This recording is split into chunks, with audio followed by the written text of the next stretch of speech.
Hi, boys and girls. Welcome to another episode of Grandpa's Story Hour. I'm Jason, Wyatt, and Bailey's grandpa. Hello, Jason, Wyatt, and Bailey. Grandpa loves you guys a lot. I hope you're being nice to mommy and daddy.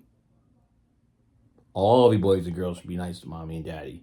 And I'm grateful that they're letting you watch this. So, what are we going to read? If you remember from last week, I told you. Do you remember from last week what it is? Oh, very good. Some of you do. It's from the movie Finding Nemo. Which one's Nemo? Point to Nemo. Did you do it? I hope you did. Okay, here we go. It's kind of a long story, so you better be good. Okay. Here we go. Nemo was enjoying the perfect afternoon. He was playing tag with his octopus friend, Pearl. The two friends chased each other from sponge bed to sponge bed. Tag, you're it! Pearl giggled as she tapped Nemo on the back with one of her 8 tiny tentacles. Bet you can't catch me. Well, we'll see about that, Nemo said as Pearl jetted away, kicking up a large cloud of sand. Nemo flipped his fins faster and chased Pearl past the edge of the sponge beds. He was just about to tag her when he spotted something tall and white ahead. What is that? He shouted, pointing in a fin over Pearl's head. What's what? Pearl said. Come on, Nemo said. Let's go check it out. Okay, here we go. Check it out. Ooh, I like that picture. Look at that picture, all those different colors. Jason, Wyatt, boys and girls, see those colors? Oh, that's pretty. Here we go. Nemo swam toward the blooming object. It seemed to wave at them in gentle current. Wait for me, Pearl called out. Getting closer, Nemo yelped with excitement. It was a huge seaweed bed. The bed was a giant maze of green and red seaweed. Some spots were almost too dense means thick, to swim through, while others formed small pockets of open space. Pearl and Nemo had never seen it before. I love that picture. It's a pretty picture. All right, keep going. Here we go. This looks like the perfect hide and seek spot, Nemo said to Pearl. Want to play? Pearl looked around nervously. The sea had started to turn dark.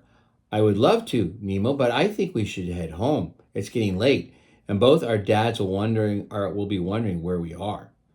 Nemo realized Pearl was right. It was time to go home for the night.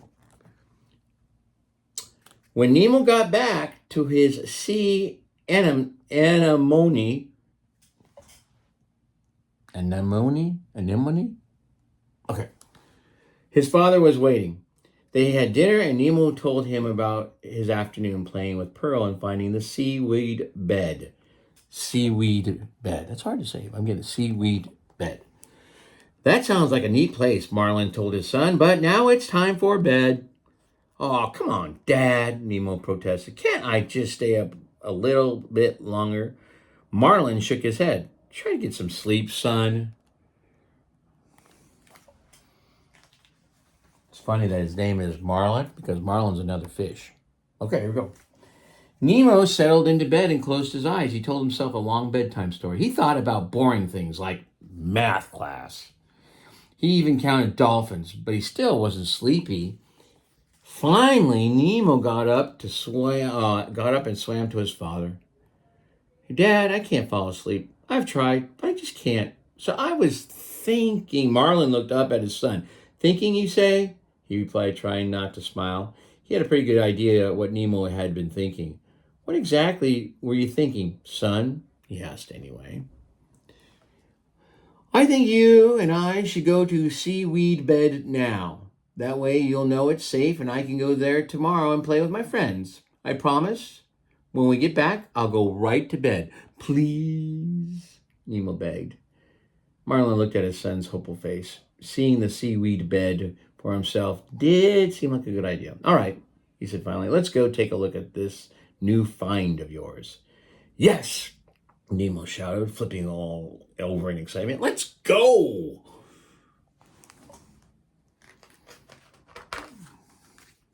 As Marlin and Nemo swam through the reef, Nemo realized he was glad to have his father with him. Everything seemed scarier in the dark. Squinting, Nemo looked for the seaweed bed, but in the dark, it was nearly impossible to see anything. Son, Marlin began, are you sure the bed is out this far? Nemo nodded. Oh, it is. I know it is. I just wish we could see a little bit better. Nemo was just about to give up when he saw a light in the distance. The speck drew closer and closer, growing brighter and brighter, until it lit up the water all around Nemo and Marlin. In the middle of the light was the strangest fish Nemo had ever seen. That's a pretty strange looking fish, all right. But I like the colors. It's a cool looking fish. The new fish had giant lights under her eyes. Hi, I'm Nemo. Nemo stammered, amazed. Hi, the other fish said in a friendly sing-song. I'm Lumen. It's nice to meet you, Lumen, Marlin said. I'm Nemo's dad. How come we've never seen you here before? Lumen fluttered around, causing her light to waver and flicker. My family and I are nocturnal, she said. We swim and play at night while everyone else is sleeping. Dad and I are being nocturnal. He said nocturnal. Nocturnal too, said Nemo. We're looking for this big seaweed bed I found this afternoon. Do you know where it is? You bet I do, Lumen said.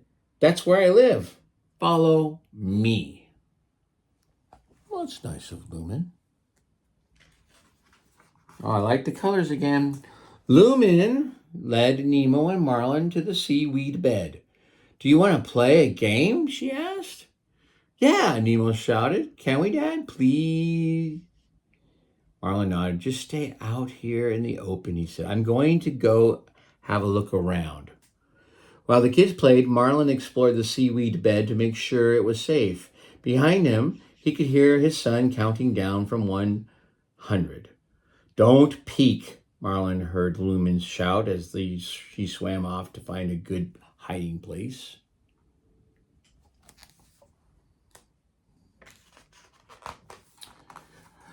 Marlin pushed through the maze of thick green and red strands, swimming farther and farther into the seaweed bed. Suddenly, he realized how dark and quiet it had become. He could no longer hear Nemo, or see Lumen's light. Oh, no. Marlin spun around. He had no idea where he was. All he could see was seaweed. He was lost. Nemo, he shouted. Nemo, where are you? But there was no answer. Flipping his fins, Marlin tried to find his way out. Just when he was beginning to think he would be stuck in the seaweed bed forever, Marlin spouted a faint light in the distance. Nemo, he called, swimming toward it. Is that you? Following the light, Marlin made his way through the seaweed. The strands grew further apart until finally he hit the open water. There, right where he'd left them, were Nemo and Lumen. Marlin sighed with relief. Dad, Nemo said excitedly. There you are. We didn't know where you'd gone.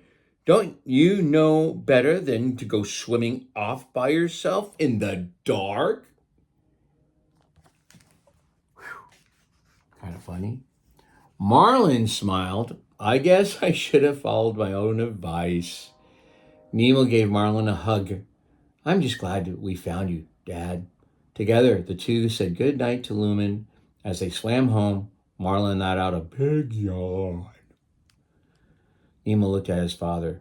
When we get home, I think you should go right to bed, Dad, Nemo said with a teasing look in his eye. You've had more than enough adventure for one day. I like that story. Oh, next week, from the movie Cars. That's Grandpa's favorite Disney movie, Cars. Rally to the finish. You did a great job. That's a long story. You did a wonderful job listening.